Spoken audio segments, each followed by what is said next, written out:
ప్రార్థనలు చేసుకుని office system కావచ్చు పకడ్బందీ ఏర్పాటు చేయాలని కోరుకుంటుందా చేయాలని చెప్పి దయచేసి ఇవ్వబోయే ఒక నిమిషం. మీటింగ్ ఆన్ రోటల్ పండుగ మీ అందరికీ తెలిసిన విషయం ఇది. ప్రతి మిషన్ సో ఇటు ప్రజలు వస్తారు సార్. నేను ప్రత్యేకంగా ఈ నెల్లూరు నగరంలో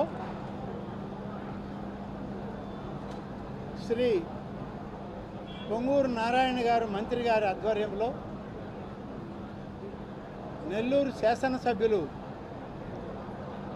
శ్రీ కోటమిరెడ్డి శ్రీధర్ రెడ్డి గారి యొక్క అధ్యక్షతన పార్లమెంట్ అధ్యక్షులు శ్రీ అజీజ్ గారి సమన్వయంతో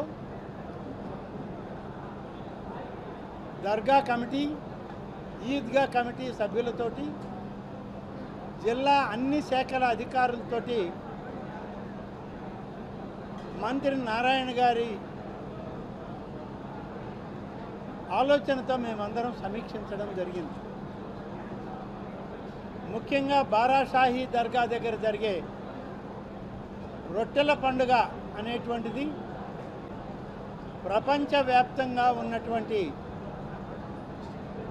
ముస్లిం మైనారిటీ సోదరులకు హిందువులకు ఒక మత సామరస్య వేదిక.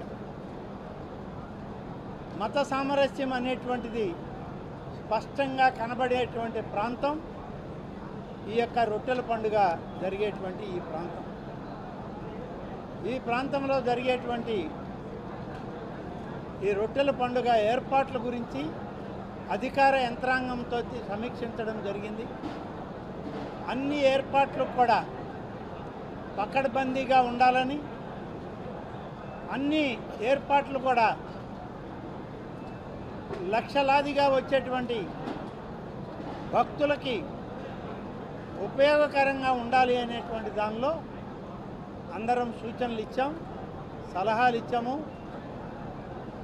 ప్రత్యేకంగా మున్సిపల్ శాఖ, పోలీస్ శాఖ, ఆ శాఖలతోటి ఇతర శాఖలన్నీ కూడా వక్ఫ్ బోర్డు కానీ వీటన్నిటి సమన్వయంతో ఈ రొట్టెల పండుగ పెద్ద ఎత్తున నిర్వహించడానికి రాష్ట్ర ప్రభుత్వం నుంచి పొంగూరు నారాయణ గారు మరి నేను ఇతర పెద్దలందరం కలిసి ముఖ్యమంత్రి గారి ఆదేశాలని అనుసరించి కార్యక్రమం నిర్వహించాలని తీర్మానం చేయడం జరిగింది.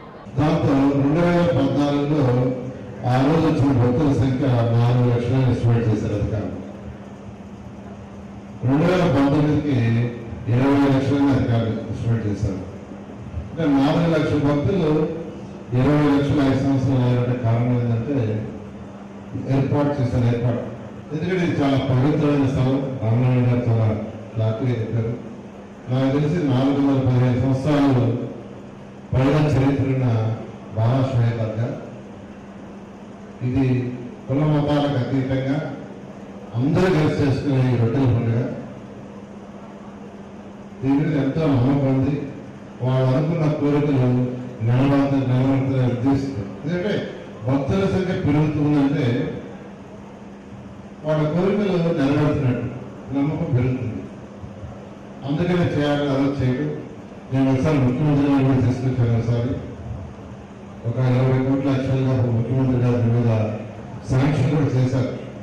దీన్ని ఒక మంచి పవిత్ర స్థలాన్ని డెవలప్ చేస్తాం.